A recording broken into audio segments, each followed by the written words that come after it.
Boa tarde, gente. Obrigado pelo convite. Eu sou o Rafael, ou Gota, como a maioria me conhece.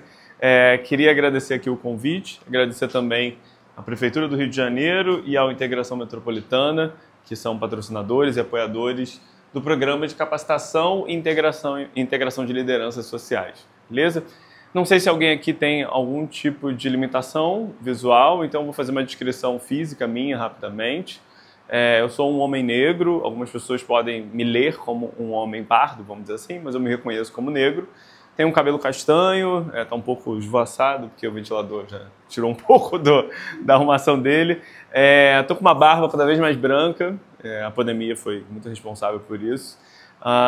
Tenho olhos castanhos, estou com uma camisa, enfim, vermelha, laranja e preta. Trouxe ela especialmente, assim, eu dei aula para uma menina que é refugiada de Gâmbia e ela, quando se formou, me deu essa camisa e também fez uma pergunta que, a partir disso, me levou a começar a pesquisar, a ler e a me engajar muito mais no conhecimento das relações étnico-raciais no Brasil, ou, como a maioria das pessoas chamam, educação antirracista. E aí, com essa história, eu vou começar rapidinho aqui a palestra.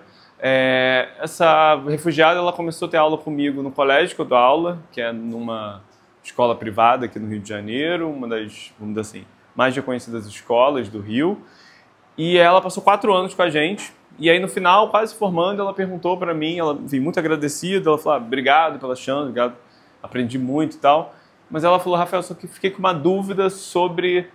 Basicamente, enfim, as pessoas negras na sala de aula no Brasil, elas aparecem ou na escravidão ou na pobreza. Tipo, a gente fala dos africanos ou dos afro-brasileiros, basicamente aí que elas aparecem no currículo.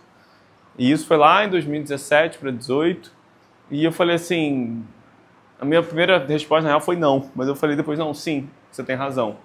E aí, a partir disso, eu comecei a mudar o meu currículo. A partir disso eu comecei a estudar muito mais sobre relações étnico-raciais, por mais que eu já estudasse sobre ser o que é uma pessoa negra, as questões sociais da negritude no Brasil e também vivenciar, dado que eu sou uma pessoa negra e vivenciei em espaços, e hoje vivencio ainda um espaço dentro do meu trabalho onde eu sou um dos poucos negros naquele lugar. Então, assim, mas essa fala ela me mexeu muito e a partir disso eu mudei meu fazer pedagógico. E aí essa palestra e tudo que eu faço desde então tem muito dessa pergunta, tem muito dessas reflexões que eu tenho feito nos últimos anos. Já apresentei essa palestra em vários colégios, no Rio e São Paulo. Uma parte dela vai estar no Congresso BET Brasil, que é o principal congresso de tecnologia e educação do Brasil, que eu vou apresentar dia 1º de maio em São Paulo. Então, assim, trouxe aqui uma parte maior, mais estendida dessa palestra, mas também um pouco do conteúdo que eu vou trazer. Agora, falando um pouco com vocês, que eu não gosto de ficar falando sozinho. Vocês conhecem de quem é esse quadro aqui? Já viram ele? Já ouviram falar alguma coisa? Já vi, mas não lembro. Então, quem desenhou ele, é possível dizer que é um dos caras mais importantes, uma das figuras mais centrais do movimento negro no Brasil no século XX. É o Abdias do Nascimento, que além de pintor, ele é professor, escritor, filósofo, foi senador, foi um dos fundadores do Teatro Experimental do Negro, foi também um dos fundadores do jornal O Quilombo, que foi o principal, vamos dizer assim, jornal do que a gente chama de imprensa negra nos anos 50 e 60. Graças a ele, a gente tem a Ruth de Souza, por exemplo, entre outras artistas negras que se formaram dentro do Teatro Experimental do Negro. Esse quadro aqui, eu gosto sempre de começar a palestra falando sobre ele. O nome dele oficial é O Que Oxóssi, que enfim, que significa Salve Grande Guerreiro. E aí, por que esse é um bom quadro da gente trazer para reflexões sobre a educação das relações étnico-raciais ou educação antirracista? Claramente ele está fazendo uma ressignificação de um símbolo, de uma imagem muito conhecida, né? Que imagem é essa, gente? Da bandeira do Brasil, exatamente. No lugar de ordem e progresso, que é uma frase de, vamos dizer assim, influência de uma filosofia francesa, europeia, do positivismo, ele traz uma frase em Yorubá, que faz referência a uma das populações, das diversas populações africanas que vieram para o Brasil, e uma referência à religiosidade de matriz africana, mas também, além dessa religiosidade de matriz africana, o Oxóssi ele tem o arco e flecha, né, dentro dos seus símbolos, mas também é uma ferramenta, vamos dizer assim, um objeto muito associado às populações indígenas brasileiras. Então a ideia dele, e aí o verde e amarelo, que é de uma herança europeia, a ideia é que nessa bandeira a gente consiga ali ter influências diversas da formação cultural do povo brasileiro. E ele faz uma provocação com esse quadro, que é o que? A nossa bandeira, e aí a nossa história e a nossa educação, como a gente vai falar daqui a pouco, elas foram muito baseadas no ensino eurocêntrico, no ensino que tem no seu foco e no seu centro os saberes europeus, e não os saberes das populações indígenas, não os saberes das populações africanas e afro-brasileiras. Então, assim, esse quadro, de algum modo, ele é uma síntese do que o ensino das relações étnico-raciais pretendem fazer dentro de sala de aula. E aí, por isso que eu geralmente dou nome a essa palestra como Aprender a Desaprender, ou Aprendendo a Desaprender. Porque, no fim, a forma como a gente aprendeu é um formato de ensino, um formato de fazer pedagógico muito marcado pelo eurocentrismo, muito marcado pela subalternidade de conhecimentos não europeus. Por isso que trazer uma educação antirracista é literalmente desaprender como fazer isso para fazer de outro jeito. Beleza? Pode passar aí. Pode passar o síntese. Começar com essa frase aqui, gente. Dado que o racismo ele estruturou e moldou a vida social, as instituições e políticas perpetuaram e reforçam desigualdades. O que significa isso?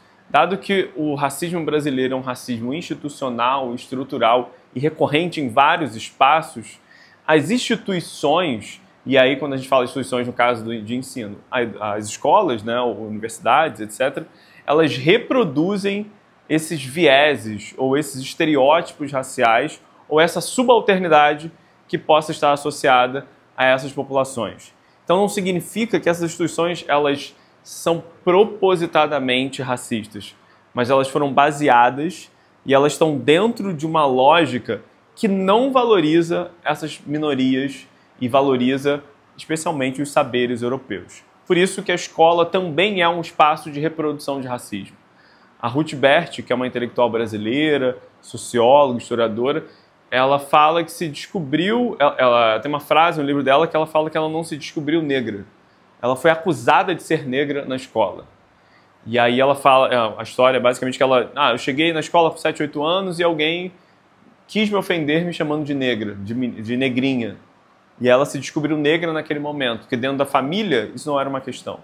E aí trazendo para espaços, vamos dizer, escolares hoje, eu já vivenciei casos diversos em diferentes instituições de crianças de 3, 4, 5, 6 anos que falam desde muito cedo, me chamaram de preto na escola, me chamaram de negro, eu não quero ser negro, coisas assim.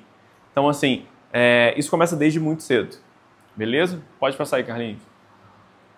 Aqui alguns exemplos de como a gente pode vivenciar e, de certa maneira, identificar, melhor dizendo, não vivenciar, o efeito do racismo em diferentes questões no Brasil. Por exemplo, o feminicídio ele cresce entre mulheres negras e indígenas e diminui em mulheres brancas. Significa que o feminicídio ele tem crescido no Brasil, mas quando a gente fala de mulheres brancas e quando a gente pega especialmente as classes médias e altas, o feminicídio tem diminuído consideravelmente. Mas aí quando a gente olha o feminicídio dentro de grupos marginalizados, especialmente minorias raciais e étnicas, a gente tem um aumento desses números. Outro exemplo, negros têm 1,5 vezes mais chances de morrer de Covid no Brasil, segundo a OCDE. Esse dado também era muito parecido nos Estados Unidos, onde você tinha ali a Covid, ela matou proporcionalmente mais pessoas negras no Brasil e nos Estados Unidos. Censo 2022, pretos, pardos e indígenas têm menos acesso ao saneamento básico no Brasil. Quando você faz um cruzamento de populações locais de população maioria negra e indígena e acesso ao saneamento básico, você tem uma clara centralização de ausência dessa infraestrutura. E quando você pega lugares majoritariamente brancos, você tem uma estrutura bem consolidada, você tem mais acesso a água e esgoto naquelas residências. É isso, dentre outras questões, que a gente pode inclusive chamar de racismo ambiental, quando você está pensando questões ali relacionadas mesmo ao acesso à infraestrutura que essas pessoas têm e que estão relacionados a diversas questões. Seguindo aqui, taxa de homicídio. Um outro dado, até poderia ser mais recente, melhor de colocar aqui, a questão das enchentes no Rio Grande do Sul, né? Quando você pega o Rio Grande do Sul e Porto Alegre, é uma cidade de maioria branca, mas a maior parte das pessoas que ficou desabrigada e que perdeu seus bens eram pessoas negras. Porque os espaços que foram alagados eram bairros historicamente negros, bairros periféricos, inclusive uma região de quilombo, que é um dos quilombos mais antigos e um dos primeiros quilombos que foi, vamos dizer assim, tombado no sentido de garantir a posse da terra ali dentro de um espaço urbano. Por fim aqui, a taxa de homicídio de homens negros no Brasil é quase 4 vezes maior do que de homens não negros, aponta estudo. No ano passado não foi, mas em 2023 houve uma queda dos números de homicídio no Brasil, diminuiu muito entre pessoas não brancas e aumentou entre pessoas negras. Então, assim, tem vários... Assim, eu sempre falo isso. Eu desafio qualquer dado social que pessoas negras no Brasil estão melhores que pessoas brancas. E alguns dados, e essa parte é o mais cruel dessa história, talvez, é que alguns índices socioeconômicos têm melhorado no Brasil. Por exemplo, essa questão da violência. O Brasil ainda é um país muito violento, mas as taxas de homicídios têm diminuído nos últimos anos. Só que quando você pega esse dado pensando em questões raciais, isso não diminuiu para todo mundo, ou não diminuiu na mesma velocidade para todo mundo. Vai lá, Carlinhos. Trazendo aqui para a educação, né? Os impactos do racismo na educação. Muita gente sempre pensa a questão da discriminação racial, e aí a discriminação que pode ser chamada de racismo recreativo, mas eu vou falar desse conceito mais à frente. Ele obviamente é um grande problema, e ele obviamente está no centro de diversas questões que estão relacionadas ao racismo na educação, mas a minha ideia nessa apresentação é trazer outros, vamos dizer assim, outras vertentes, ou outros braços, ou outros indícios desse racismo dentro do espaço escolar. E aí alguns dados falando sobre esse racismo estrutural, sobre como também escolas, ou mesmo universidades, reproduzem essa desigualdade estrutural. O ambiente escolar é o mais citado por brasileiros entre os locais onde já sofreram racismo, segundo pesquisa. Então, assim, a escola ela está longe de ser um espaço seguro para pessoas negras. Pessoas negras convivem e estão constantemente lidando com o racismo dentro do espaço escolar. 58% dos brasileiros, não é essa pesquisa, é uma outra do Instituto Alana, com o Instituto GLE10, ele apontou que 58% dos professores já viram casos de racismo acontecer em sala de aula. Então você tem ali um espaço, não só que os alunos sentem isso, mas os professores identificam isso acontecer. O mais triste também dessa pesquisa é que muitos professores não souberam, ou se diziam não saber como lidar com aquela situação. E há uma confusão geralmente grande de associar o racismo a bullying. Bullying é uma coisa diferente. Bullying é, vamos dizer assim, uma brincadeira ou, vamos dizer assim, um processo constante que um aluno pode fazer com o outro, vamos dizer assim, associado a algum tipo de agressão psicológica, algum tipo de assédio, mas racismo é preconceito, é diferente.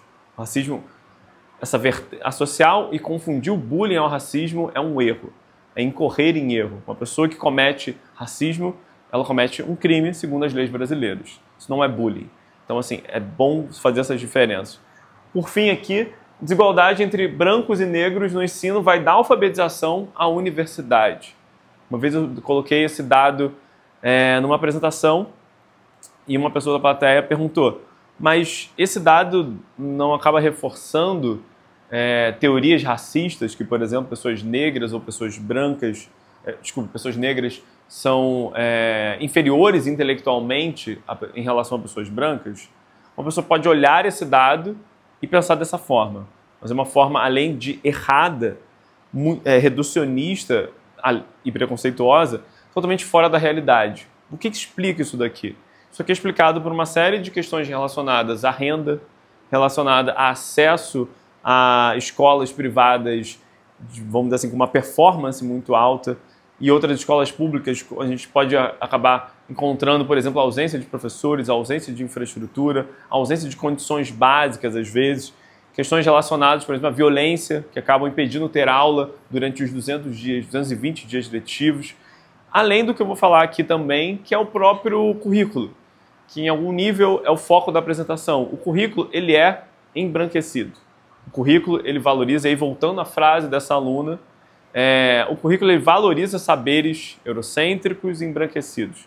Esse currículo, ele coloca a imagem, a representação de pessoas não brancas na subalternidade. Então, uma pessoa negra, quando ela se depara com esse tipo de conhecimento, com esse tipo de currículo, não é incomum que ela não se identifique e que ela perda interesse naquele currículo. Perdendo interesse, não preciso dizer, obviamente ela vai estudar menos e vai ter uma performance menor. Então, quando você pega essas desigualdades, você pode explicar de uma forma estrutural, por vários fatores, mas em especial de uma forma também pensando no currículo, nos saberes, nos conhecimentos que são falados. Então, assim, essa desigualdade ela está em muitos lugares, ela nunca é numa explicação simples e única, né? Pode passar. Rapidinho. Essa é uma provocação que eu sempre faço, especialmente em escolas privadas que eu palestrei, que escolas estão atrasadas, instituições escolares estão muito atrasadas. E aí, como tudo, né, depende do ponto de vista. Atrasadas em relação a quem? Atrasadas em relação a empresas multinacionais ou brasileiras, empresas que a gente não encontra ou não encara, melhor dizendo, como empresas progressistas e que são um exemplo, vamos dizer assim, de inclusão, etc. Empresas como a Suzano, empresas como a Vale do Rio Doce, empresas como a B3, que é a empresa da Bolsa de Valores do Brasil. Essas empresas, elas já possuem alguns, por exemplo, departamentos de diversidade, promoção de inclusão e diversidade, departamentos de equidade, programas de mentoria para pessoas não brancas, programas de aceleração de carreira de pessoas não brancas, processos de seleção exclusivos para pessoas negras. Não sei se alguém aqui já viram algum processo seletivo aberto somente para pessoas negras em escolas no Rio de Janeiro? Sim. Eles são muito fortes com isso. Né? Sim. E aí, mas um lugar que não é uma escola. Em escolas no Rio de Janeiro, que eu saiba, só 3 escolas fazem processos afirmativos.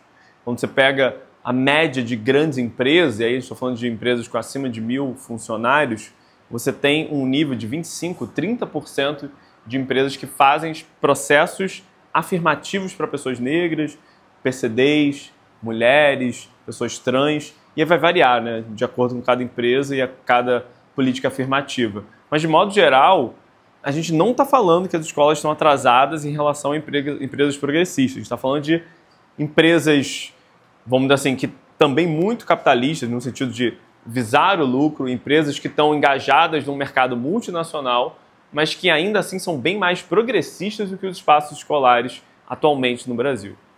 Vai lá, Carlinhos. Pode, claro. Foi uma provocação que você me trouxe agora que eu achei super...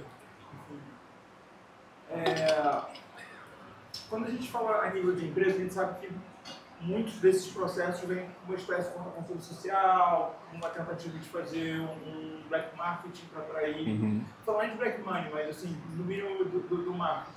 E de fato as escolas elas não utilizam isso. E uma coisa que eu percebi, trabalhando junto, mas não dentro, a algumas escolas privadas e particulares, é que é quase como se não houvesse esse lobby que tem no consumo, talvez tenha no consumo, não existe na hora de colocar o seu filho na escola. E eu fiquei pensando justamente como, a partir do consumo, sim, é como se esse lobby existisse quanto consumidor dentro de uma lógica de capital mesmo. Mas não de formação. Não de formação, você não vê os pais assim, vou colocar meu filho naquela escola porque aquela escola tem um processo seletivo que visa a igualdade e tal, mas talvez na hora dele consumir ali uma barra de sabonete, ele vai para uma barra de sabonete que, olha, minimamente eu sei que aquela empresa ali vai contratar, ou tem uma modelo negra ali na capa e tal. Sim. Então, talvez você vote como consumidor, vote, né, em muitas aspas, mas como consumidor, mas não como formação. Não. A formação, em tese, os consumidores, né, é péssimo falar isso, mas assim, os pais, vamos dizer assim, que estão comprando aquele serviço de educação, eles não estão pensando sobre isso, assim. E não digo que todos eles não estão pensando nas questões raciais e não são conscientes dessas questões. O que eu acho que está por trás disso literalmente, assim, eles não entenderem o quanto que o seu filho, e aí eu estou falando de crianças ricas, embranquecidas, o fato dessa criança ter um amigo negro, uma pessoa, até, e não somente, vamos dizer assim, uma pessoa negra e pobre, pode ser uma pessoa negra de classe média, ou uma pessoa pobre, ou uma pessoa não brasileira, inclusive, refugiados, de lá qual for, quanto que isso é importante para a formação cidadã daquele aluno. E aí, pensando em outras questões também, o quanto que é importante ter professores negros para desconstruir estereótipos de subalternidade da negritude. E aí, na escola, eu lembro de ter um professor negro. A maior parte das escolas tem pouquíssimos professores negros. E ainda tem um perigo ainda maior dentro do espaço escolar. Quando você só tem, por exemplo, enfim, professores brancos, diretores brancos, ou uma maioria de pessoas brancas, e você olha as pessoas que estão trabalhando na limpeza, trabalhando em cargos mais subalternos, só tem pessoas negras, você reproduz desde cedo naquela criança que esse é o lugar da pessoa negra. E aí você reproduz na criança branca, que vai identificar isso, e você vai reproduzir na criança negra, que também vai se entender naquele lugar. E é por isso que boa parte da intelectualidade negra no Brasil hoje, ela fala que essa ideia de antirracismo é para pessoas brancas. É para as pessoas brancas desconstruírem os seus estereótipos raciais. E que para pessoas negras é preciso uma educação afrocentrada. O que seria isso? Uma educação que valoriza os saberes, que valoriza o conhecimento e valoriza a ancestralidade negra no Brasil.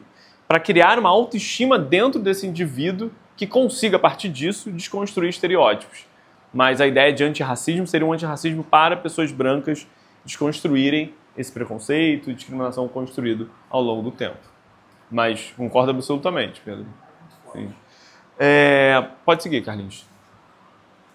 Quais tipos de racismo mais comuns no ambiente escolar? Assim? E aí, esse dado está em várias pesquisas. Por exemplo, a SEDUC de São Paulo, ela fez um levantamento, identificou ali os principais. O Instituto Alana, mais uma vez, ele também fez um grande relatório sobre esses casos de racismo. E aí, como que a gente pode classificar esses casos de racismo? Se não me engano, o Estado do Maranhão também fez uma pesquisa bem relevante nesse sentido. Pode passar aí, Carlinhos, por favor.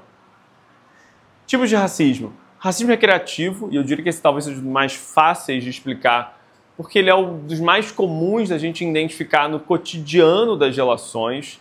E aí a gente está falando, por exemplo, de supostas piadas, comentários que são travestidos como brincadeiras e piadas, mas que, na verdade, tem por trás ali um racismo introjetado.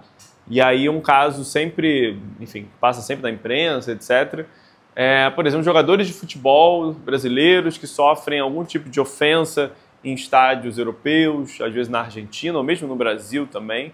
Então você tem, esse aí é um exemplo de um racismo recreativo, quando você está ofendendo ou brincando, entre aspas, isso não é nunca, pode ser considerado como uma brincadeira, usando algum termo vamos dizer assim, associado ali a uma questão racial, uma questão de cor, seja a cor negra, seja a cor indígena. E aí sempre vem, nesse momento, uma ideia, mas não tem racismo reverso? Não, não tem racismo reverso. Ao longo da história, ao longo da nossa trajetória como sociedade, não só nossa, né, de todo o colonialismo, nunca se associou a cor branca a algo negativo. Vai existir racismo recreativo a partir do momento que, por exemplo, populações negras começarem a colonizar o continente europeu e criarem uma norma que é proibido você ter uma cultura associada à Europa e você vai impor a cultura africana e afro-brasileira dentro da Europa. A partir desse momento, a gente vai poder falar de racismo recreativo. Como esse momento não existe, não vai existir provavelmente, então a gente não pode falar de racismo reverso, melhor dizendo, foi mal. Racismo religioso. A maior parte da discriminação religiosa, da intolerância religiosa, melhor dizendo, no Brasil, ele é a intolerância em relação a religiões de matriz africana e indígena. Então, assim, se eu não me engano, o último dado era 91%, 92%, uma coisa assim, dos casos estão associados à discriminação de religiosidades de matriz africana e indígena. Eu acho até que é um pouco mais, se eu não me engano. Então, assim, boa parte da intolerância religiosa no Brasil, ela está travestida de um sentido racista. E aí, geralmente, associado ao candomblé e ao banda, que são as religiões de matriz africana mais populares, né? E aí tem casos, acho até que tem, não vou falar agora, enfim, tem no próximo slide um exemplo do ano passado de uma professora que sofreu com racismo religioso. Racismo institucional é quando uma própria instituição ela cria regras que não necessariamente vão prejudicar diretamente, tipo, olha, eu não quero ter funcionários negros. Isso já existiu durante muito tempo no Brasil, tá? Travestido daquela frase do bem apessoado, não, como é que era? Bem apresentado, né? Então, assim, você esconde, não, o que é ser bem apresentado, né? Boa aparência, né? Do tipo, o que é isso? Assim, em geral, se escondia ali um racismo, já que o racismo é crime, você não pode colocar isso, né? Porém, há 10 anos atrás, muito pouco tempo, teve uma loja, se não me engano, em Santa Catarina, que colocou uma vaga que aceitaria mulheres solteiras e brancas. E isso foi considerado um caso de racismo, obviamente, né? Então, assim, as instituições, ela não necessariamente essa coisa direta, assim.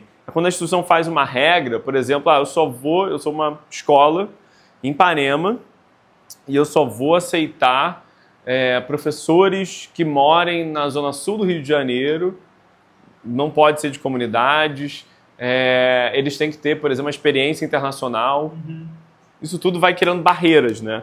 Essas barreiras, elas vão tirando quem desses lugares? As pessoas negras.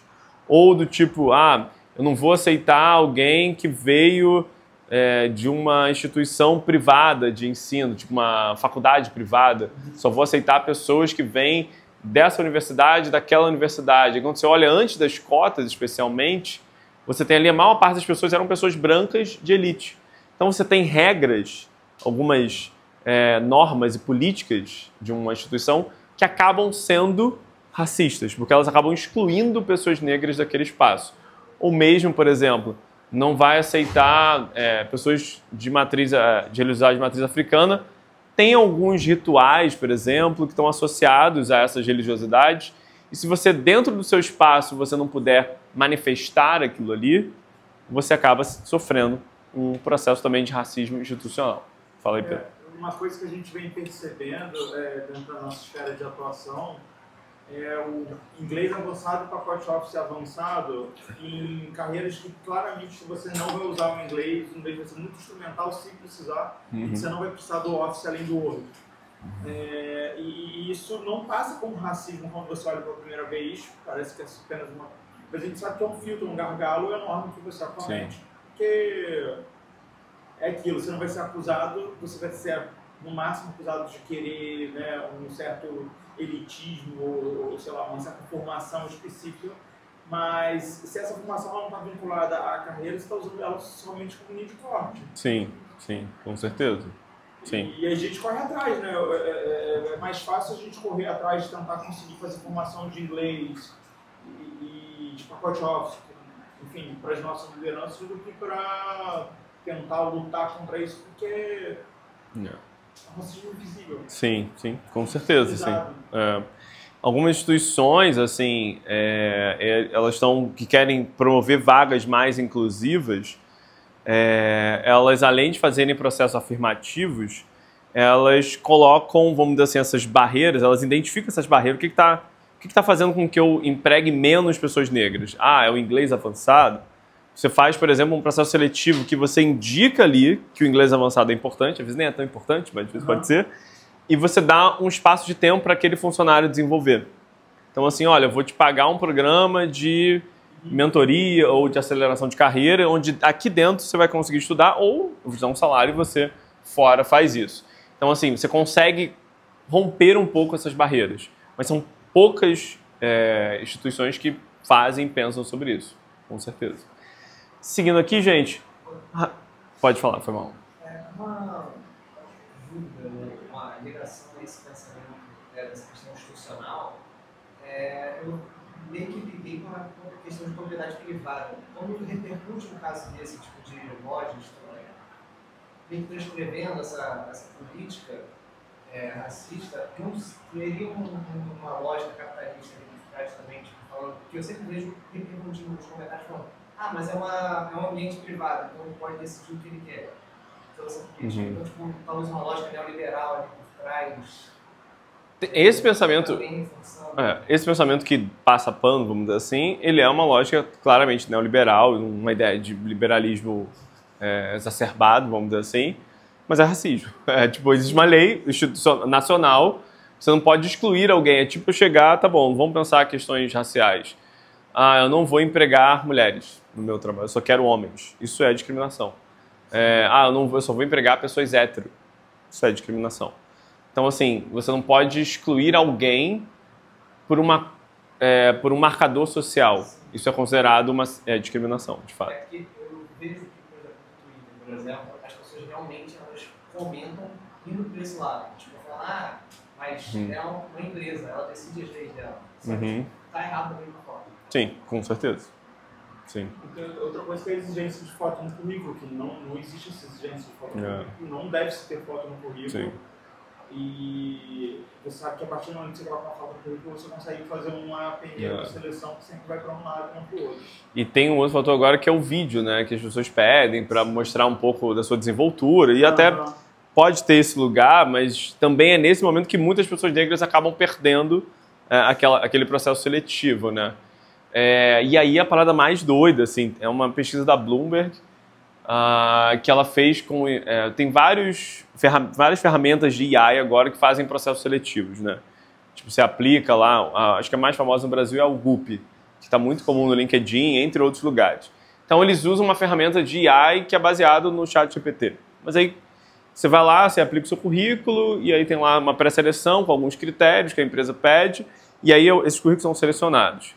O que a Bloomberg fez? E aí, por exemplo, é um bom exemplo de racismo institucional. A Bloomberg, ela foi testar essas ferramentas, ela testou 3, e os resultados foram muito parecidos, uma margem de diferença de 5% a 8%. Isso faz sentido nos Estados Unidos, aqui não faz, mas lá eles colocaram 4 marcadores, nomes associados a pessoas orientais, e lá tem consideravelmente um número razoável, que é difícil você ter muito, mas tem um pouco. Pessoas associadas nomes associados a pessoas negras nos Estados Unidos. Lá nos Estados Unidos funciona, aqui não funcionaria. Nomes associados tradicionalmente a pessoas brancas nos Estados Unidos e nomes associados a pessoas latinas nos Estados Unidos. Mais uma vez, tudo isso não funciona no Brasil, mas lá essa pesquisa funciona. Esses currículos, eles geraram mais de 2.000 currículos e dividiram nesses nomes. Dentro desses nomes, sempre mulher e homem, 50-50, só que os currículos eram iguais, assim. O que significa isso? Eles, por exemplo, eram só as melhores universidades, Harvard, Stanford, UCLA, enfim, só as melhores. Todos eles teriam experiências de 5 anos, todos eles teriam experiências fora dos Estados Unidos e dentro dos Estados Unidos. Ou seja, o currículo era basicamente igual no sentido de forças ali. E aí o que a Bloomberg identificou? Ela identificou que mulheres orientais eram as principais escolhidas. Em segundo, mulheres brancas e homens brancos, os principais. Depois, homens asiáticos escolhidos. E, em último lugar, homens negros e mulheres negras. E aí, numa barreira ali do meio, os latinos em geral. Na verdade, homens negros e homens latinos, mulheres negras e mulheres latinas, um pouco acima dos homens negros e latinos. Então, o que se identificou nessa pesquisa? Essas ferramentas também têm vieses. E você usar elas faz com que esse racismo institucional se reproduza. E, mais uma vez, gente, os currículos eram iguais. A única coisa que diferenciava é essa associação do nome a marcadores sociais específicos. Então, assim, isso também existe. Então, as inteligências artificiais, em geral, essas ferramentas também têm vieses. E, às vezes, podem até reforçar alguns tipos de discriminação e preconceito. Beleza? E novamente cria um distanciamento, né? Porque, sim. A culpa não é minha, a culpa é da IA. E a IA fala, a culpa não é minha, porque a IA vai pegar um repertório que já existe na internet, ela não cria nada. Exatamente. Então você vai terceirizar a culpa até o momento que a culpa é do algoritmo e é isso. Né? Sim, total. Seguindo aqui, racismo de exclusão e abandono. Muito comum, assim, acontecer com crianças negras, elas serem excluídas. Do tipo, em alguns casos, como o racismo ele acaba sendo identificado pelo professor, pela direção, a criança que efetuou aquele caso de discriminação, ela pode, não vou fazer porque eu vou ser suspensa, meu pai vai brigar comigo, ou qualquer coisa que possa acontecer. O que acaba rolando? Um grupo pode literalmente excluir uma criança negra ou uma criança não branca. Então, assim, esse é muito comum. Inclusive, assim, ele é o segundo que mais acontece depois de racismo recreativo. São crianças negras que identificam uma exclusão. Dentro daquele grupo social, elas acabam sendo excluídas de convites, as pessoas não querem fazer trabalho em grupo com elas, ninguém fala com essas crianças. Então existe um processo literalmente de exclusão e abandono. Por fim, o racismo estrutural ou social, ou como a gente queira, ou sistêmico, como a gente queira chamar. Que aí pode, por exemplo, dentro de um espaço escolar, você ter crianças brancas e negras, e as crianças negras, de repente, morarem mais longe, ou pegarem mais conduções, ou chegando em casa, não ter uma infraestrutura boa para conseguir estudar em comparação com uma criança branca. Ou mesmo a subjetividade, que vai sendo construída dentro do currículo, que eu vou falar daqui a pouco, que vai construindo naquela criança negra um lugar de subalternidade ou também um conceito famoso que é o de auto-ódio, de você produzir dentro daquela pessoa ali uma negação dos seus traços físicos, dos seus marcadores sociais, e dela literalmente rejeitar essa herança negra, essa ancestralidade negra.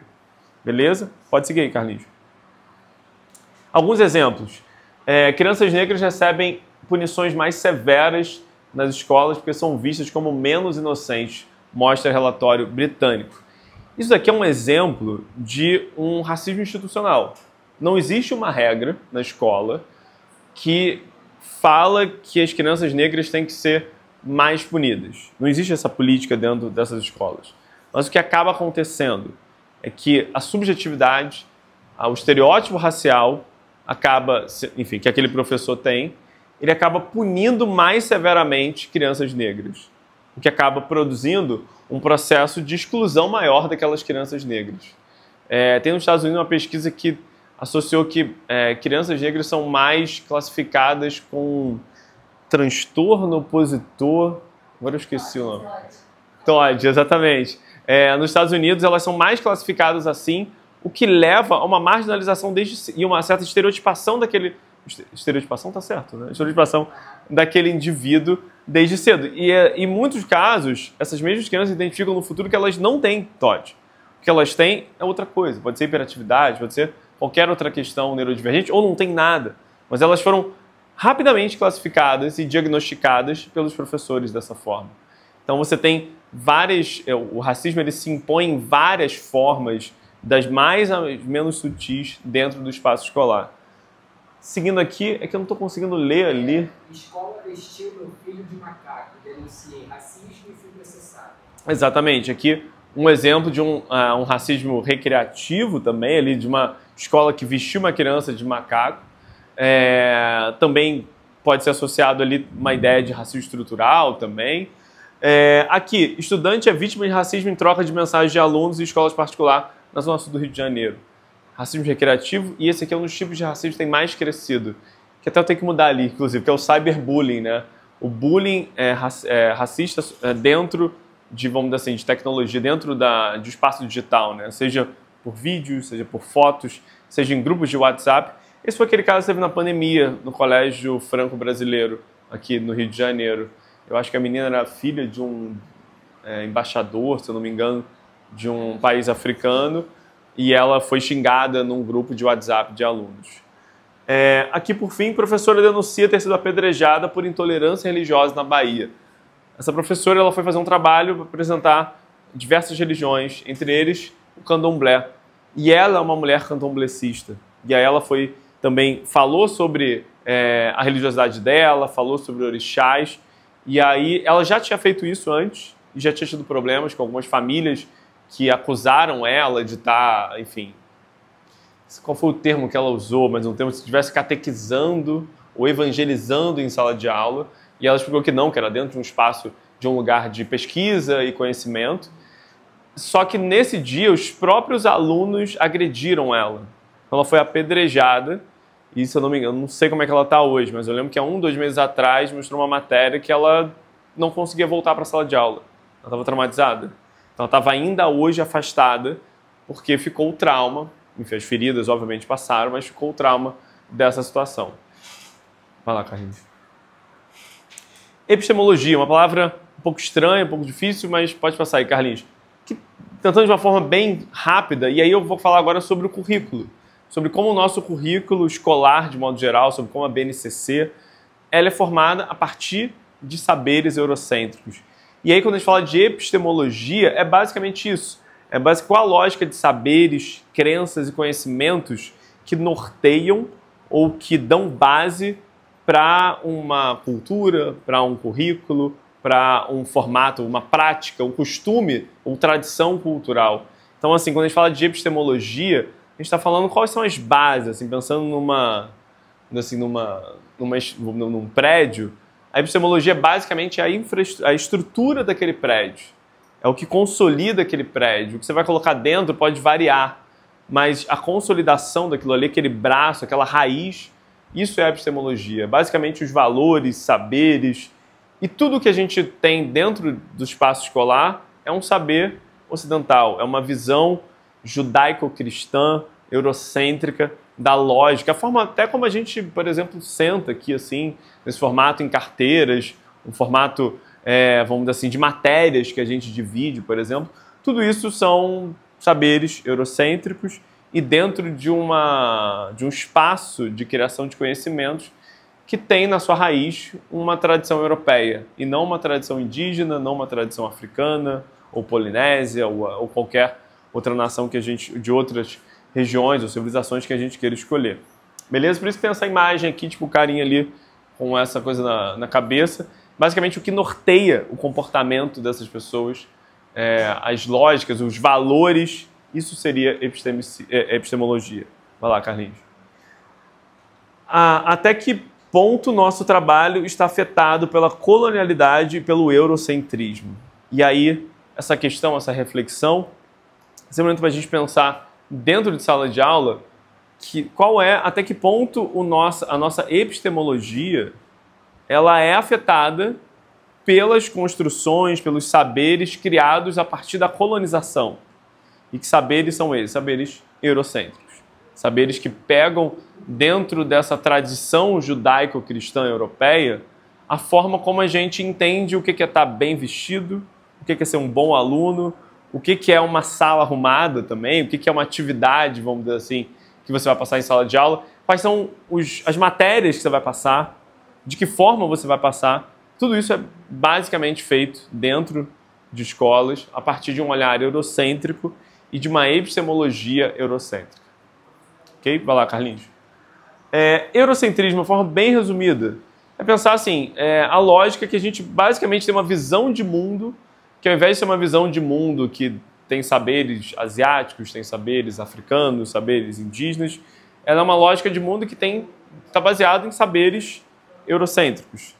Formas de olhar a vida, formas de entender os indivíduos e entender as relações que são baseadas numa lógica europeia. Então, assim, e aí dá para falar de eurocentrismo em vários, enfim, intermináveis sentidos, seja na forma como a gente se veste, seja na forma como a gente constrói os prédios, por exemplo, a arquitetura de uma igreja. Se for pensar em igrejas no continente africano, na Etiópia, tem igrejas diversas, assim. Você tem igrejas, por exemplo, que são feitas no chão, que são até patrimônio da Unesco. Então você tem formas de construir igrejas que são muito diferentes das igrejas europeias. Mas se a gente for pensar aqui, é um formato, vamos dizer assim, português de construção, mas baseado, obviamente, num centro de saber europeu. A gente pode falar das nossas roupas, vou falar até de roupa no próximo slide, mas a forma como a gente entende o que é uma escola e até a performance de um aluno. Tem no Zimbábue, que eu esqueci agora o nome da filosofia, mas um estudioso africano, ele começou a investigar as escolas do Zimbábue, escolas internacionais que existiam no Zimbábue, porque elas tinham, vamos dizer assim, uma certa característica muito diferente de outras escolas em vários lugares do mundo. Que era o quê? Ela tinha uma diferença entre o melhor e o pior aluno muito reduzida. Isso não é comum, né? É bem comum que você tenha lá os alunos muito bons, que têm uma performance, vamos dizer assim, muito boa, e você tem um gap com os alunos que têm performances piores e um meio termo ali onde fica a maior parte dos alunos. Nessas escolas do Zimbábue, esse meio termo praticamente não existia. Basicamente, todos eles tinham notas muito parecidas. E ele foi investigar por que disso. E ele percebeu que dentro de uma lógica cultural de várias etnias que existiam no Zimbábue e outros países ali do entorno, existe uma lógica que pode ser uma vertente, vamos dizer assim, também do Ubuntu, que é aquela lógica eu sou porque nós somos, uma ideia que você só e pertence como indivíduo se você está dentro de uma coletividade. Então, dentro dessa lógica, não fazia sentido Pedro, por exemplo, tirar uma excelente nota se o Carlinhos não tirasse uma boa nota. Então, o que acontecia dentro dessas escolas? Os alunos que tivessem uma performance inata, vamos dizer assim, por maior gosto, sei lá, em história, matemática, seja lá o que for, eles acabavam ajudando os alunos que tinham uma performance pior. E eles gastavam muito tempo tentando ajudar os outros alunos, o que fazia com que eles ficassem bons também na matéria, mas também elevasse o nível dos outros alunos.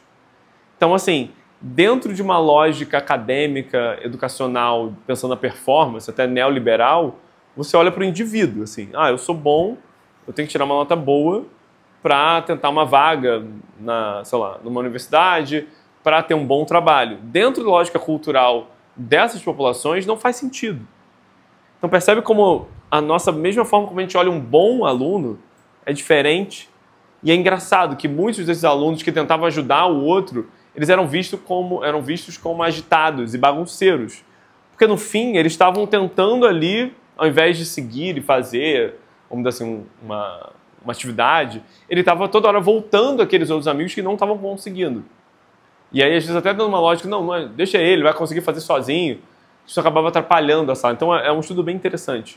Como a gente, mais uma vez, olha tudo, basicamente. Tipo, desde do que é ser um bom aluno, do que não é, do que é ter uma boa nota, do que não é, do que é o objetivo de um aluno numa escola, tudo isso é dentro de uma base eurocêntrica. E aí essa imagem aqui é uma forma bem ilustrativa, vamos dizer assim, de entender que aqui em cima está a representação do continente europeu, e aí ali é uma pessoa bem vestida, que eu sei que não está tão... a definição aqui não está tão boa, mas aqui é uma pessoa bem vestida, aqui ele tem, vamos dizer assim, ali uma cruz de um lado, e aí essa ideia da religiosidade cristã muito forte no continente europeu. Aqui abaixo está o continente africano, com pouca vestimenta, e percebe como você tem aqui uma pessoa até um pouco mais barriguda, vamos dizer assim. Desse lado aqui está o continente asiático, e aí tem uma representação ali até de uma cerâmica chinesa nesse sentido. E aqui embaixo estão os indígenas. E aí essa cabeça cortada aqui está naquela associação dos indígenas que seriam supostamente canibais, que eles comiam carne humana. Então, assim, uma associação à selvageria aqui dos indígenas. Então, a ideia do eurocentrismo é representada aqui o quê? A Europa no centro acima, com mais poder ou com mais representação ali. Beleza? Vai lá, Carlinhos. Normatividade. E aí algumas reflexões e perguntas para a gente mesmo fazer. O que é visto como natural e normativo? O que é visto como tradicional, assim, ou bem aceito pelas pessoas? Seja em questões estéticas, seja em construções arquitetônicas, seja em comportamentos, por exemplo. O que é exótico, o que é diferente?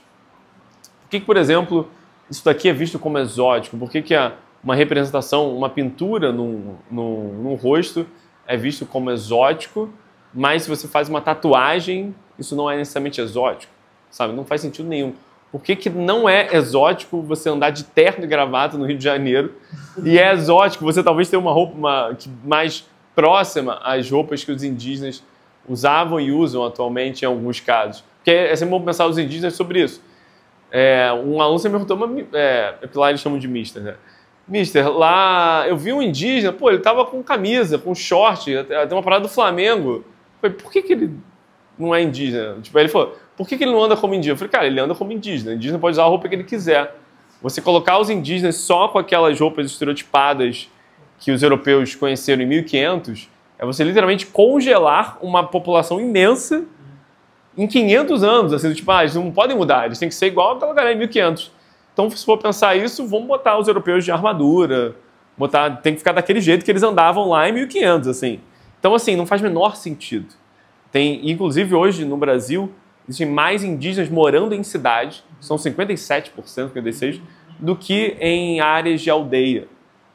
Então, assim, ser indígena é uma questão bem mais complexa do que você olhar uma pessoa e porque ela, de repente, está com uma roupa não necessariamente associada ao estereótipo do ser indígena, ela não vai ser, ou vai ser, inclusive.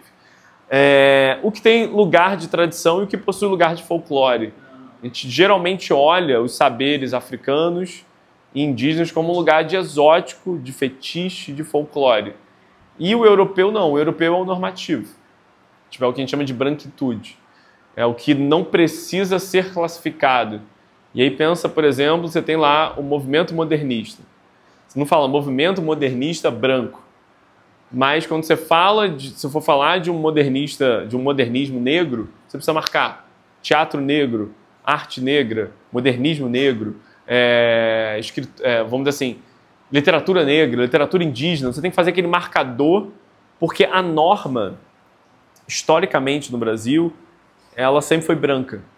Então, quando você pensa vários eventos e vários movimentos, eles foram majoritariamente embranquecidos, majoritariamente pessoas brancas.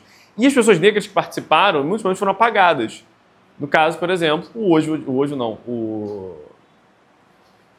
tem o Ojo de Andrade e o Mário de Andrade, quase esqueci o coitado do Mário, que era um homem negro. Hoje, várias pessoas já identificam ele como uma pessoa que, por exemplo, tinha um cabelo muito mais enegrecido do que de uma pessoa branca. Ele tinha uma avó negra, por exemplo. Muitos indícios também que ele era um homem gay, mas que nunca ele sentiu a vontade para assumir a sua sexualidade dentro daquele momento, e mesmo num grupo supostamente progressista. Quer dizer, progressista para aquele momento da história, né? Fala aí, Pedro. Não, é que nas discussões de museologia e de museus tem esse debate entre o que é obra de arte e o que é artefato. E é único e exclusivamente uma questão étnica. Né? Sim, de fato. Você pega aquelas cabeças de ori, que são muito comuns de populações da Nigéria, que são cabeças de bronze. E aí você tem ali uma definição até mesmo estética muito bonita do século XI e XII. Aí eu lembro de um vídeo que associava as esculturas europeias no século XI e XII. Tipo assim, era um rosto muito mal feito, com materiais bem menos complexos de você mexer, né, lidar, construir aquela cabeça. E você está na África fazendo um material muito mais difícil, com uma riqueza estética bem maior. Aí você olha isso no British Museum, tá lá artefato. Artefato de povos Yorubá. Então, assim, não faz sentido nenhum. Por que isso aqui não é arte? E aí também, e até você classificar como arte, tem ali uma certa traição também. Porque para as populações iorubás, aquela representação não era artística, ou não era artística somente. Ela era religiosa, artística e cultural. Então você tem ali uma representação muito mais complexa do que só a palavra arte, que a gente chama, né? Você queria falar também, Carlinhos? Eu queria só comentar que, né, também fizeram um estudo, né, não sei se é europeu ou também no Brasil, mas que no âmbito do futebol, né, quando os comentaristas, os locutores fossem falar sobre a pessoa negra, falavam sobre o físico dela. E quando falavam sobre o jogador branco, falavam sobre a inteligência dele, né, a astúcia, a solução que ele encontrou. Cara, isso é muito doido, porque assim, não sei se o Pedro é mais novo que eu, mas vocês vai lembrar disso. Cara, a minha geração e outras gerações anteriores cresceram ouvindo. Porque na minha época era o Galvão, não sei se antes era outra pessoa, mas eu vi o Galvão falar isso. Que os quenianos ganhavam a maratona da São Silvestre porque eles corriam de leão na África. Cara, gente, imagina isso na subjetividade de uma criança. Realmente, eu cresci acreditando que leões corriam atrás de pessoas na África e por isso as pessoas no Quênia corriam muito e eles ganhavam as maratonas no Brasil. Gente, assim, isso é muito louco. Você constrói dentro de crianças uma lógica muito, muito maluca da realidade, sabe? Assim, eu lembro recentemente, na última Copa, Croácia e não sei quem que estava jogando e falando do Modric. Não estou falando que ele não tem uma história maneira. Tem, óbvio. Mas assim, falando sobre... Nossa, o Modric ele tem uma história de vencedor, de resistência. Ele fugiu da guerra da guerra dos Balcãs, da Guerra Civil Iugoslava. Ele sobreviveu, ele é um cara que prova que pô, isso aqui é possível. Cara, quantos jogadores africanos passaram por situações tão ruins ou piores, ou jogadores brasileiros, sabe, assim, o que você está falando do Modric, sabe, assim, tá bom, você pode falar do Modric, mas fala dos outros também, tem todas as representações, gente, se for falar, não tem lugar no mundo e na vida que a gente não possa colocar um lugar racial para fazer essa análise. Pode seguir aí, Carlinhos. Aqui eu sempre coloco essa imagem, tipo, andar como como, vamos dizer assim, de terno e gravata, muito comum de populações europeias, italianas e francesas originalmente. Muito comum, ninguém vai achar que é exótico, mas se você colocar uma roupa, por exemplo, nigeriana, que é uma bata nigeriana, as pessoas vão te olhar diferente, vão te olhar como uma coisa não normativa ou curiosa, pessoas vão fazer piada na rua, tudo isso acaba acontecendo e é um exemplo dessa epistemologia que atravessa a gente em todos os sentidos. Fala aí, Carlinhos. Pode seguir aí, Carlinhos, foi mal. E aí, onde negros e indígenas estão na sua sala de aula? Mais uma provocação, do tipo...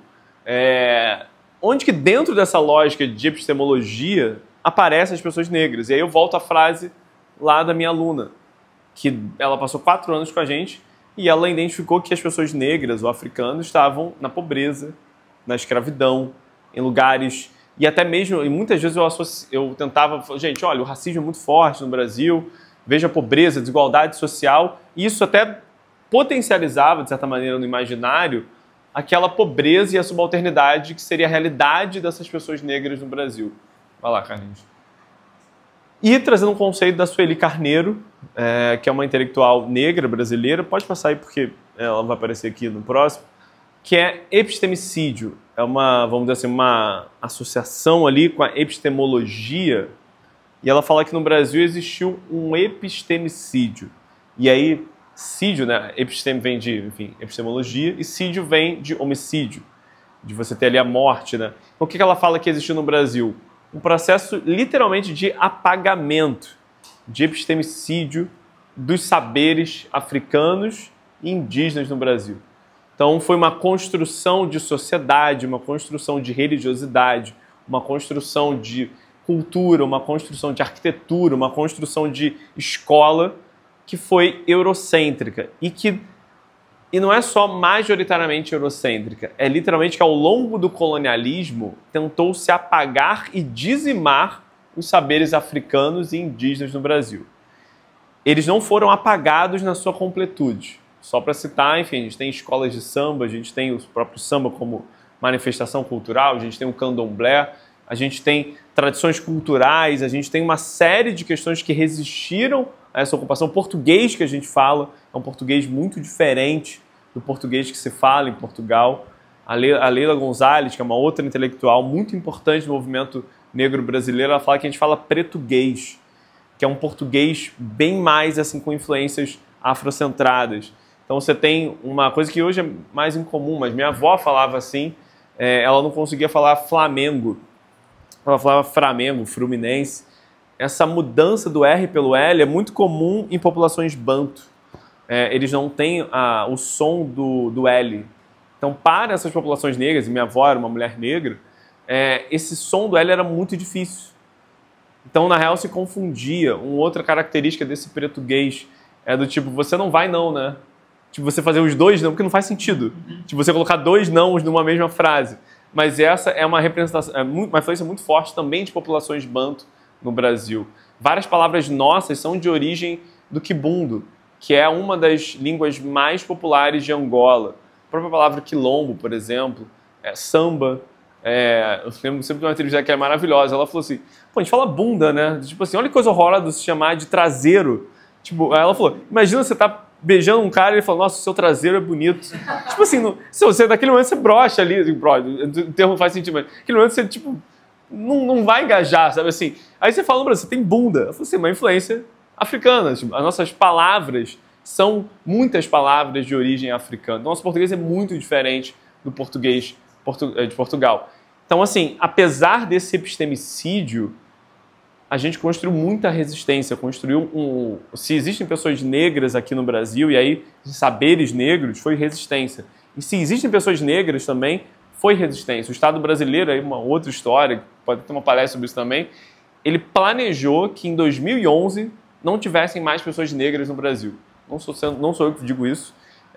Foi dito isso, apresentado um trabalho oficial do então presidente, diretor e presidente do Museu Nacional, em 1911, que o objetivo do Estado brasileiro, com a imigração, com o incentivo à imigração europeia, era que em até 100 anos não existissem mais pessoas negras. E aí tem a frase maravilhosa da Conceição Evaristo, que fala, eles combinaram de nos matar e nós combinamos de não morrer. Então, assim, se existem pessoas negras nessa sala, se existe hoje, pela primeira vez, depois do primeiro censo do Império, a gente tem hoje mais pessoas negras, pretas e pardas no Brasil. Porque desde o Império, que já era a maioria, houve um processo de apagamento e, vamos dizer assim, genocídio biológico, que também ela chama de biopoder, do Estado brasileiro contra pessoas negras. Pode seguir, Carlinhos. O que marca o fim da Idade Antiga, Média e Moderna? Só para pensar um exemplo muito rápido, até como historiador, o que marca, por exemplo, o que é o fim da Idade Antiga? O que é, basicamente? Aí deixa um pouquinho da história. Mas você é questão europeia. Você quer do Império Romano, a Idade Antiga, o fim? O fim da Idade Antiga é o fim do Império Romano do Ocidente. O que é o fim da Idade Média? É o fim do Império Romano do Oriente, enfim, a invasão de Constantinopla e tal. O que marca a Idade Moderna, que é a Revolução Francesa? Todos são marcadores históricos e temporais europeus. Se falar, por exemplo, de Idade Média, seja para populações indígenas, não faz sentido, seja para as populações africanas. E aí, como é que é conhecido esse período ali da Antiguidade até meados da Idade Média? Conhecido como história imperial da África. Por que disso? Foram formações de vários grandes impérios no continente africano. Por exemplo, o próprio reino Yorubá, o Império de Songhai, o Império do Mali, onde teve uma pessoa mais rica da história do mundo, é um homem africano, que é o Mansa Musa. Ele era um homem tão rico, ele se converte ao islamismo, que quando ele faz a imigração para a Meca, que eu esqueci o nome agora, enfim, tem um nome para a imigração, que todo muçulmano tem que fazer essa imigração. Ele sai do Mali, faz essa imigração, ele gera um processo inflacionário em Meca, porque ele levou tanto ouro para lá, que acabou que assim, houve um processo gigantesco de inflação. Ele praticamente foi meio que assim, cara, volta para lá e leva essa parada que não está dando certo aqui. Você tem, por exemplo, os próprios saberes assim, africanos nesse momento construídos e grandes impérios que vão ter relações entre eles, relações com o Império muçulmano, que era no norte da África. Então, assim, não faz sentido essas classificações quando a gente pensa a história africana ou mesmo indígena, né? Vai lá, cara. A história sozinha, ela cria estereótipos, mas que eles são incompletos. Eles fazem uma história se tornar a única verdade. E aí a Chimamanda, ela fala isso, ela tem um TED bem famoso, que é o perigo da história única, né? E ela resume muito bem o que é essa epistemologia baseada no eurocentrismo e nos saberes europeus. A história, os saberes, a matemática, a biologia, enfim, ela cria essa ideia de uma história única, de uma forma única de saber. Mas existem variados saberes. E esses estereótipos que são construídos, eles são baseados em saberes europeus e nessa lógica europeia de ver as relações e de ver outras populações, né? Vai lá, Carlinhos. Foi pensando sobre tudo isso que já desde 96, a partir da LDB, que é a Lei de Diretrizes e Bases, de 96, foi pensado e previsto leis que, vamos dizer assim, construíssem, ou pelo menos a obrigatoriedade do ensino de história da África, afro-brasileira e dos indígenas nas escolas. E aí, assim, em 96, a LDB, ela aponta para essa diretriz, mas naquele momento não se tinha necessariamente uma lei para garantir o ensino dessa história. Só que aí em 2003 você tem a Lei 10.639 e aí depois em 2008 a Lei 11.645, que atualiza a Lei 10.639, que é a lei que vai garantir nas escolas o ensino e cultura da África, afro-brasileira e dos povos originários. Em 2014, 16 também teve, eu acho que essa data não está errada, mas enfim, teve também o Estatuto da Igualdade Racial, que reforça ainda mais a importância dessas leis. É possível dizer que o que a gente chama de história, de educação antirracista, ela é oficialmente, o nome, é Educação das Relações Étnico-Raciais, também conhecidos como ERER, ERER, e aí essa seria o nome oficial dessa história, dessa educação das relações étnico-raciais. Quando a gente olha a aplicabilidade desse ensino nas escolas, ainda é pequeno, infelizmente. Quando você pega, por exemplo, o Instituto Alan tem um relatório que ele fala que menos de 40% das redes de ensino municipal possuem uma matéria, de fato, sobre a história da África, cultura africana, afro-brasileira e indígena no seu currículo. Infelizmente, essas leis ainda são muito pouco aplicadas dentro do espaço escolar.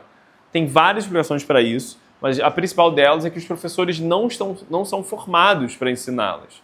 Então, assim, acaba que a ausência de uma formação faz com que os professores sempre reproduzam os mesmos saberes, essa mesma epistemologia eurocêntrica e eurocentrada dentro da sala de aula. Então, você acaba excluindo essas formas de saber do seu currículo e do seu fazer pedagógico. Vai lá, Carlinhos. É por isso que precisa, além, enfim, da formação, e é uma questão mais complexa, mas para fazer essas leis, é preciso para você colocar em prática essas leis, é preciso intencionalidade pedagógica. Intencionalidade é um conceito do Paulo Freire, essa ideia de você colocar intenção dentro do fazer pedagógico de desconstrução dos estereótipos racistas. Ou, voltando lá àquilo que eu falei um pouco antes, a você produzir uma educação antirracista para pessoas brancas e uma educação afrocentrada para pessoas negras. Onde sejam pessoas brancas ou negras, elas vão, a partir da escola, aprender a desconstruir os seus estereótipos raciais. Vão, a partir da escola, valorizar os saberes africanos, indígenas, vão valorizar a estética negra, vão valorizar de forma subjetiva o que é ser negro e o que não é ser negro no Brasil. Então, a partir dessa intencionalidade, a gente consegue, de fato, construir um ensino e aprendizagem para, vamos dizer assim, mais inclusivo e que desconstrua os estereótipos raciais. Gosto muito do livro da Bárbara Carini, que é Como Ser um Educador Antirracista. A Bárbara Carini, no Instagram, ela é intelectual diferentona. Aqui uma aspas para ela. E essa aqui é uma foto da Escola Maria Filipa, que é uma escola fundada inicialmente em Salvador. A Bárbara Carini é de Salvador, que é a primeira escola afro-brasileira fundada no Brasil. A Maria Filipa existe em Salvador e agora foi aberta em Vila Isabel, no Rio de Janeiro. Ela acabou de abrir esse ano. E essa fala aqui é do livro dela. Se fomos formados ancestralmente por povos africanos, indígenas e europeus, por que apenas a narrativa europeia é a que vai prevalecer na educação das crianças? Isso é inconcebível. Por isso que dentro da Maria Filipa, os alunos, desde muito cedo, vão ser apresentados a saberes, metodologias e formas epistemológicas de saberes não europeus. Vai lá, Carlinhos. E aqui um conceito interessante é que, assim, a ideia de uma educação que vai criar uma ambiência racial. O que significa isso na prática? É você, esse termo é bom, impregnar o ambiente escolar de saberes africanos, afro-brasileiros e indígenas. É você colocar dentro da escola esses saberes, essas formas de entender as relações, formas de entender a educação, entender a performance, entender o ensino, a partir de uma lógica não eurocêntrica. E a isso, por exemplo, não é colocar esse aqui... Cadê? Não está aqui não. Mas depois eu falo sobre... Mas enfim, para fazê-lo não basta que o assunto seja tratado em um dia, um mês ou nas aulas de ciências humanas. É preciso o tema atravesse a escola a partir de uma transgressão pedagógica. Um conceito até da Bell Hooks, um livro Ensinando a Transgredir, excelente livro também. De uma lógica de você transgredir aquela norma para você refazer esse ensino. E é o que eu ia dizer, que achava que estava aqui, mas não está. Que tem uma frase bem famosa, se eu não me engano até do Abdias, que fala: não adianta botar a imagem do Debré para o aluno conhecer. Porque lá nas imagens do Debré tem sempre muitos escravizados, ali você consegue identificar essas relações de escravidão, mas é colocar o negro também no lugar de poder. É colocar o negro no espaço de formação de saber, de formação de intelectualidade, dentro do centro de fazeres, vamos dizer assim, importantes para a nossa construção de sociedade, dentro dos processos históricos. Você, por exemplo, na independência, falar da Maria Filipa, falar da Maria Quitéria, que não é uma pessoa negra, mas é uma mulher, por exemplo, porque isso aqui vale também para as questões de gênero. A história, especialmente, posso falar mais porque sou historiador, ela valoriza os saberes europeus e masculinos. A gente vê basicamente um currículo extremamente masculino dentro das nossas matérias. Se eu pegar mesmo filosofia, filosofia grega, ela basicamente surge a partir da filosofia egípcia. O Aristóteles ele vai conhecer a filosofia dele a partir da ocupação do Egito Antigo pelo Alexandre o Grande. Ele leva esses saberes que no Egito eram chamados de mistérios, né? Alguns historiadores, filósofos, até de um grau mais, vamos dizer assim, mais forte, vamos dizer assim, eles falam que não existe filosofia grega. O que existe é filosofia egípcia escrita por gregos. Por exemplo, Pitágoras, ele não fez o Teorema de Pitágoras, né? E é muito doido, ele dá o nome do Teorema de Pitágoras para alguém que não criou aquilo ali. Esse teorema já era conhecido, esse cálculo, há mais de séculos no Egito Antigo. Então você tem a matemática, há mais de 20 mil anos atrás, você tem o osso de Xangô, que tem as 4 operações matemáticas, que é um osso que era usado ali no continente africano. Então você tem a formação da matemática africana, a formação da filosofia africana, a formação da história africana. Uma parte das formações dos saberes que a gente tem são africanos, mas eles foram apagados e negligenciados durante muito tempo. Vai lá, Carlinhos. E aqui, só para finalizar a palestra, isso aqui é um provérbio iorubá, que até que os leões contem suas próprias histórias, os caçadores serão os heróis, assim. E aí dialoga muito com a ideia lá da Chimamanda, né? Que é a ideia de uma história única, onde se você só tem essa história, você pode achar que os caçadores são os heróis e que os leões, eles são vamos dizer assim, os vilões daquela história. E aí dialoga também muito com aquele samba enredo da Mangueira, que é a história para ninar gente grande, que fala da Marielle, fala dos malês, que é aquilo, tem um texto que fala tem mais invasão do que descobrimento na história do Brasil. Então a nossa história acaba sendo contada da história dos vencedores. Os vilões se tornaram heróis e as vítimas acabaram não aparecendo ou se tornando vilões nesse caso. Pode passar aí, Carlinhos. Obrigado, gente. Valeu. Aqui não saiu, mas enfim, era só uma página do Instagram que até acho que o Percebe marcou na palestra, e aqui também no LinkedIn, que eu acabo postando bastante conteúdo sobre educação antirracista. Valeu, gente.